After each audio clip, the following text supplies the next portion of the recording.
Welcome everyone. Let's begin. The second chapter, The Richest Man in Babylon. In old Babylon there once lived a certain very rich man named Arkad, far and wide. He was famed for his great wealth, also was be famed for his liberty. He was generous in his charities. He was generous with his family. He was liberal in his own expenses. But nevertheless, each year his wealth increased more rapidly than he spent it. And there were certain friends of younger days who came to him and said, "You, Arkad, are more fortunate than we. You have become the richest man in all Babylon while we struggle for the existence. You can wear the finest garments and you can enjoy the rarest food while we must be content if can clothe our family in raiment that is presentable and feed them as best we can. Yet once we were equal, we studied under the same master, we played in the same games, and in neither the study nor the game did you outshine us. And in the years since you have been no more an honorable citizen than we, nor have you worked harder or more faithfully, in so far as we can judge. Why then should a fickle fate single you out to enjoy all the good things of life and ignore us who are equally deserving?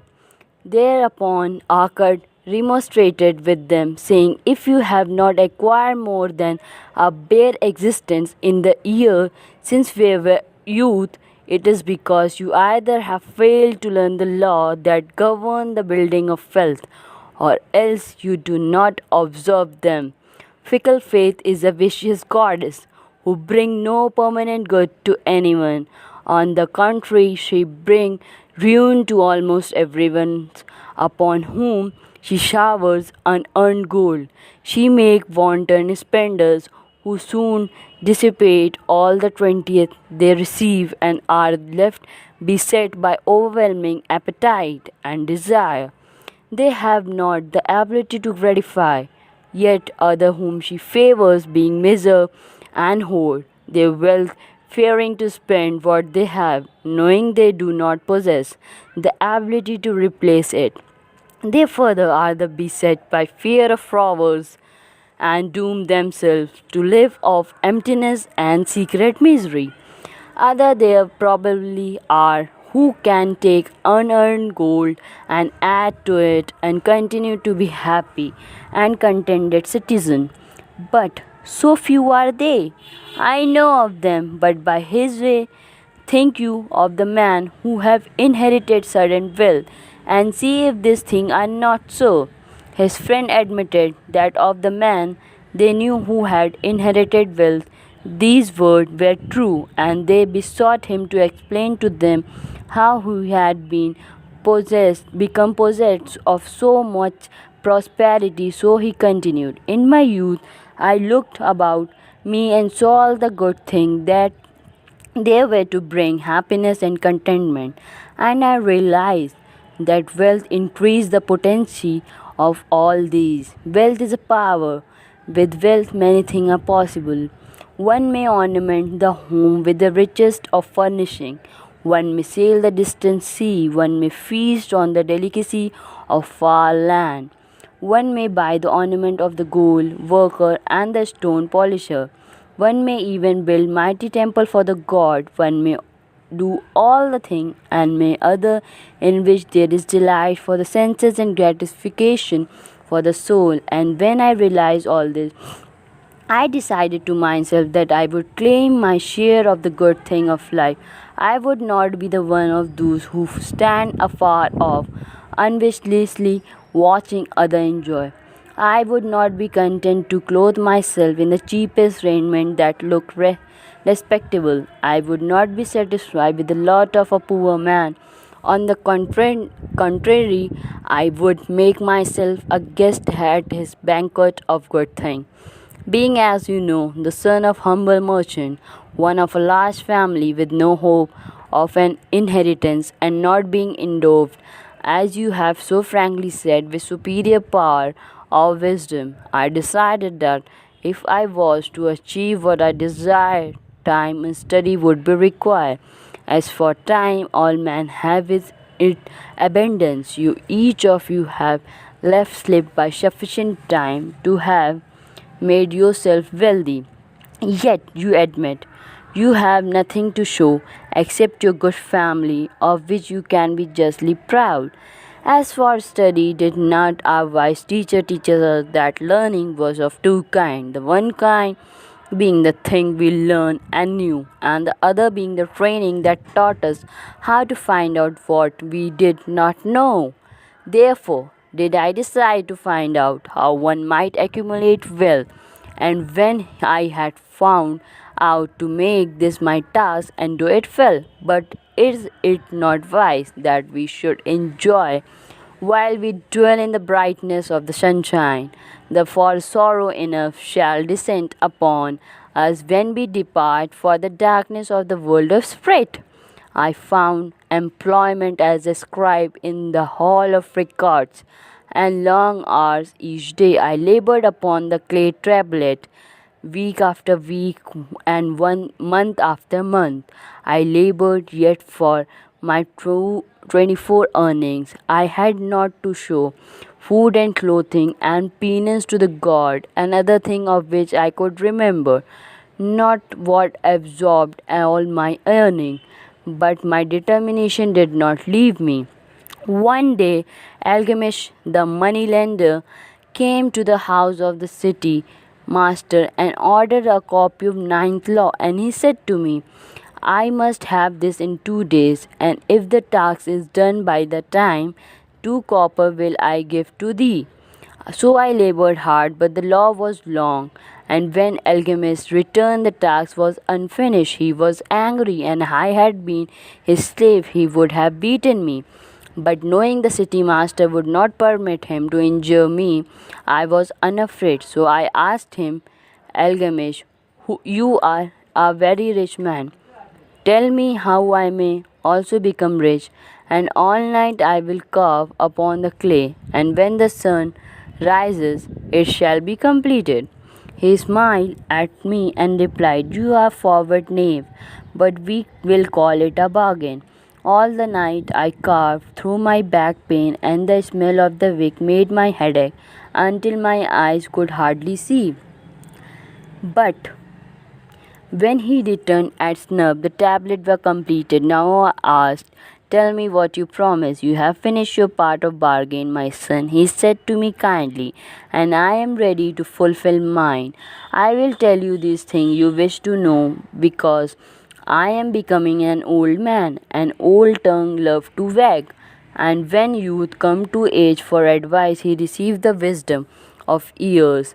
But too often does you think that the age knows only the wisdom of days that are gone, and therefore profits not. But remember this, the sun that shines today is the sun that shone when the father was born, and will still be shining when the last grandchild shall pass into the darkness.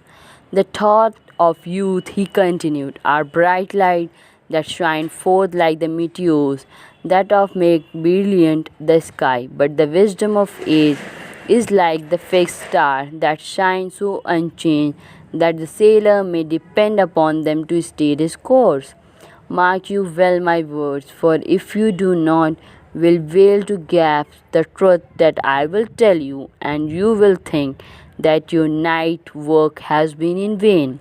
Then he looked at me shrewdly from under his shaggy brows and said in a low, forceful tone, I found the road to wealth when I decided that a part of all I earned was mine to keep, and so you will. Then he continued to look at me with a glance that I could feel pierced with me, but said no more. Is that all I asked? That was sufficient to change the heart of a sheepherder into the heart of a moneylender, he replied. But all I earn is mine to keep. It is not, I demanded. Far from it, he replied. Do you not pay the garment maker? Do you not pay the sandal maker? Do you not pay for the thing you eat? Can you live in the Babylon without spending? What have you shown for your earning of the past month? What for the past year? Fool, you pay to everyone but yourself, dullard, you labor for others. As we be a slave and work for your master, give you to eat and wear. If you did keep for yourself 1/3 of all 26 you earn, how much will you have it 10 years? My knowledge of the number did not forsake me, and I answered, as much as I earn in 1 year. You speak but half the truth, he retorted. Every gold piece you save is a slave to work for you. Every copper it earns is its child that also can earn for you. If you would become wealthy, then what you save must earn, and its children must earn, that all may help you to give you the abundance you carve. You think I cheat you for long night work, he continued, but I am paying you 1,000 times over. You have the intelligence to grasp the truth I offer you. A part of you all earn is yours to keep. It should be not less than a tenth. No matter how little you earn, it can be as much more as you can afford. Pay yourself first. Do not buy the cloth maker and the sandal maker, then you can pay out of the rest and still have enough for food and charity and penance to God. Wealth, like a tree, grow from a tiny seed. The first copper you save is the seed for which your tree of the wealth shall grow. The sooner you plant that seed, the sooner shall the tree grow. And the more faithfully you nourish and water that tree with consistent saving, the sooner may you bask in the contentment beneath its shade. So saying, he took his tablet and went away. I thought much about what he had said to me, and it seemed reasonable. So I decided that I would try it. Each time I was paid, I took one from each 10 piece of copper and hid it away. And strange as me seemed, I was no shorter of fun than before. I noticed little difference as I managed to get along without it, but often I was tempted, as my hoard began to grow, to spend it for some of the good thing. The merchant displays brought by camels and sheep from the land of the Phoenicians, but I wisely refrained. A 12 months after alchemist had gone, he again returned and said to me, Son, have you paid to yourself? Not less than 1/10 of you have earned for the past year. I answered proudly, Yes, master, I have. That is good, he answered, beaming upon me. And what have you done with it? I have done it, given to the Ajmer, the brickmaker, who told me that he was travelling over the far sea, and entire he would buy for me the rare jewels of the Phoenicians. When he returned, we shall sell these at high price and divide the earning. Every fool must learn, he growled. But why trust the knowledge of a brickmaker about jewels? Would you go to the brickmaker to inquire about the star? No. By my tunic, you would go to the astrologer. If you had power to think your savings are gone, youth, you have jerked your wealth tree by the root, but plant another. Try again, and next time. If you would have advice about jewel, go to the jewel merchant. If you would know the truth about sheep, go to the herdsman. Advice is one thing that is freely given away, but watch that you take only what is worth having. He also take advice about his saving from one who is inexperienced in such a matter, shat pale with his saving for proving the falsity of the opinion. Saying this, he went away, and it was as he said, for the furnishing are soundless and sold to us a worthless bit of the glass that looked like it 28 gems. But as alchemist has bid me, I again saved each 10th copper, for now I had formed the habit, and it was no longer difficult. Again 12 months later, alchemist come to the room of the scribe and addressed me. What progress have you made since I saw you? I paid myself faithfully, I replied, and my saving I have entrusted to Arkad the shield maker to buy bronze and each fourth month he does pay me the rental. That is good. And what you do with the rental? I do have a great feast with honey and fine wine and spiced cake. Also have brought me scarlet tunic, and some day I shall buy me a young ass upon which to ride, to which alchemist laughed. You do eat the children of your saving? Then how do you expect them to work for you? And how can you have children that will also work for you? First get the an army of golden slaves, and then many a rich banquet may you enjoy without regret. So saying, he again went away. Nor did I again see him for 2 years. When he once more returned, and his face was full of deep line, and his eye drooped, for he was becoming a very old man, and he said to me, Arkad, hast thou yet achieved the wealth thou dreamed of? And I answered, Not yet all that I desire, but some I have, and it earned more, and it's earning each more. And how do you still take the advice of brickmaker?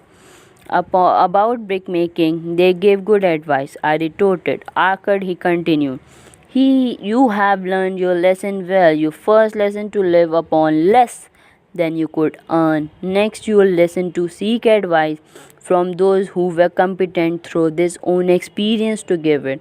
And lastly, you have learned to make gold work for you. You have taught yourself how to acquire money, how to keep it, and how to use it. Therefore, you are competent for a responsible position. I am becoming an old man. My son, think only of spending and give no thought to earning. My interests are great, and I fear too much for him to look after. I will go to Nippur and look after my land there. I shall make you my partner, and you shall share in my estate. So I went to Nippur and took charge of his holding, which were large, and because I was full of ambition, and because I had mastered the thrill of successful handling wealth, I was unable to increase greatly the value of his property. So I prospered much, and when the spirit of alchemist departed from the sphere of darkness, I did share his estate as he earned, arranged under the law. So spake Arkad, and when he had finished his tale, one of his friends said, You were indeed fortunate that alchemist made of you as an heir. Fortunate only in that I had the desire to prosper before I first met him. For 4 years did I not prove my definiteness of purpose by keeping 1/10 of all earned.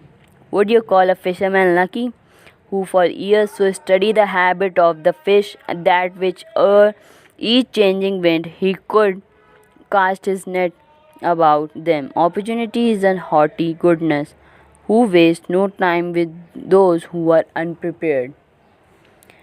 You had strong willpower to keep on after you lost your first year saving. You are unusual in that way, spoke up another. Willpower, retorted Arkad. What nonsense! Do you think willpower gave a man the strength to lift a burden the camel I cannot carry, or to draw a load the oxen cannot budge? Willpower is but the unfailing purpose to carry a task you set to yourself to fulfillment.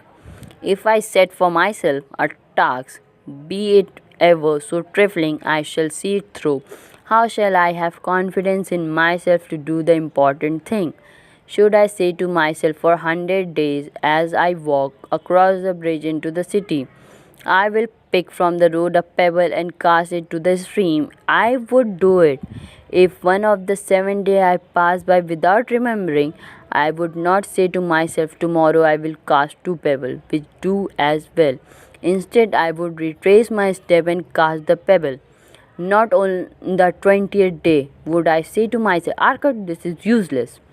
What does it avail you to cast a pebble every day? Throw in a handful and be done with it. No, I would say that nor do it. When I set a task for myself, I complete it. Therefore, I careful not to start difficult and impractical tasks because I love leisure. Another friend spoke up and said, If what you tell is true, and it does seem, as you have said, reasonable. Then, being so simple, if all men did, there would not be enough wealth to go around. Wealth grow whenever man exert energy.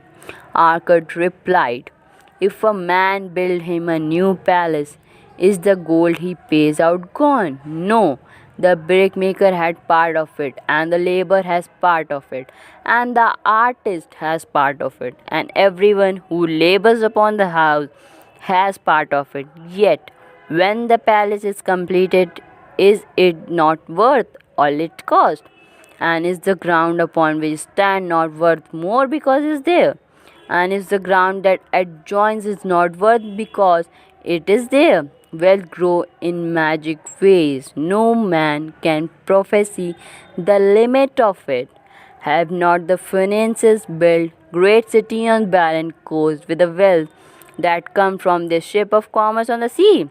What then do you advise us to do, that we also may become rich? Asked still another of his friends. The year have passed, and we no longer young men, and we have nothing put by. I advise that you take the wisdom of alchemists, and say to yourself, a part of all I earn is mine to keep. Say it in the morning when you first arise. Say it in the noon. Say it in the night. Say it each hour of every day. Say it to yourself until the words stand out like letter of fire across the sky. Impress yourself with the idea. Fill with yourself with the thought. The take whatever portion seems wise. Let it not less than 1/10 and lay it by. Arrange your other expenditure to do this if necessary, but lay by that portion first. Soon you will realize what a rich feeling is it to own a treasure upon which you have alone have claimed. As it grows, it will stimulate you. A new joy of life will thrill you, greater effort that will come to you to earn more. For of your increased earning will not the same percentage be also yours to keep? Then learn to make your treasure work for you. Make it your slave. Make its children and its children work for you. Ensure an income for the future. Look though at the age and forget not that in the days to come thou also will be a number among them. Therefore invest the treasure with great caution, that it be not be lost. Uncurious rate of return are deceitful siren that sign but no lure the unwary upon the rock of loss and remorse. Provide also that the family may not, or should the god call thee to their dreams. For such protection it is always possible to make provision with small payment at regular interval. Therefore, the chapter Provident may delays not in the expectation of a large sum becoming available for such a wise purpose. Counsel with wise man. Seek the advice of man whose daily work is handling money. Let them save you from such an error as I myself made in entrusting my money to the judgment of Ajmer the brickmaker. A small return and a safe one is far more desirable than risks. Enjoy life while you are here. Do not overstrain or try to save too much. If 1/10 of all earned is as much as you can comfortably keep, be content to keep this portion. Live otherwise according to your income, and let not yourself get niggardly and afraid to spend. Life is good and life is rich with things worthwhile and things to enjoy. His friend thanked him and went away. Some were silent because they had no imagination and could not understand. Some were sarcastic because they thought that one so rich should divide with old friend not so fortunate. But some had in their eyes a new light. They realized that alchemist has come back each time to the room of the scribe because he was watching a man work his way out of darkness into light. When that man had found the light, a place awaited him. No one could fill that place until he had for himself worked out his own understanding, until he was ready for opportunity. These latter were the ones who in the following years frequently revisited Arkad, who received them gladly. He counseled with them and gave them freely of the advice as men of the board experience are always glad to do, and he assisted them in so investing their saving that it would bring in a good interest with safety and would neither be lost nor entangled in investment that paid no dividend. The turning point in this man's life come upon that day when they realized the truth had come from the alchemist to Arkad, and from Arkad to them. A part of all you earn is keep to yourself. Hindi summary of this content of chapter 2 is this chapter. इसमें ये पता चला हम लोग को कि इस कहानी में एक कहानी है कि हमें अपनी चीज़ों को खुद ही सेव करना होता है, हमें अपनी अर्निंग में खुद ही अपने आप के लिए बचाना होता है। पहले हम लोग को अपने आप को देना होता है, उसके अलावा हम लोग बाकी सारे खर्च कर सकते हैं। पहले जब हम अपने आप के लिए सेव कर लेंगे तो उतने ही लिमिट में हम दूसरों को भी उसमें दे सकते हैं। जो कि सेव हो चुका है उसको भूल जाए, और जब वो सेव होता चला जा रहा है और एक लिमिटेड अमाउंट का बन जाता है जिसको हम कहीं इन्वेस्ट कर सकते हैं, तो हम उसको इन्वेस्ट करेंगे। उस इन्वेस्टमेंट में से फिर जो हमें रिटर्न आएगा उस इन्वेस्टमेंट को भी हम अर्न करेंगे। तो इसमें कहा गया earn from children children and children. इसका मतलब यही है, जहाँ से इन्वेस्टमेंट का रिटर्न आ रहा है उस रिटर्न को भी फिर इन्वेस्ट करो, फिर उस रिटर्न को भी इन्वेस्ट करो, फिर उस रिटर्न को भी इन्वेस्ट करो। इस पूरी कहानी का यही मतलब है। पहले अपने आप को पे करो, अपने आप के ऊपर इन्वेस्ट करो, क्योंकि जो भी करना है वो हमें खुद करना है, हमारी खुद की लाइफ के लिए करना है, हम किसी और के लिए नहीं कर रहे हैं। जो भी कर रहे हैं हम अपने लिए कर रहे हैं। तो अपने लिए करने के लिए हमें पहले अपने आप को देना पड़ेगा, उसके बाद हम दुनिया को दे सकते हैं या किसी भी और को दे सकते हैं। अगर आप लोग को ये कहानी पसंद आई हो तो hit the like button and thank you for watching.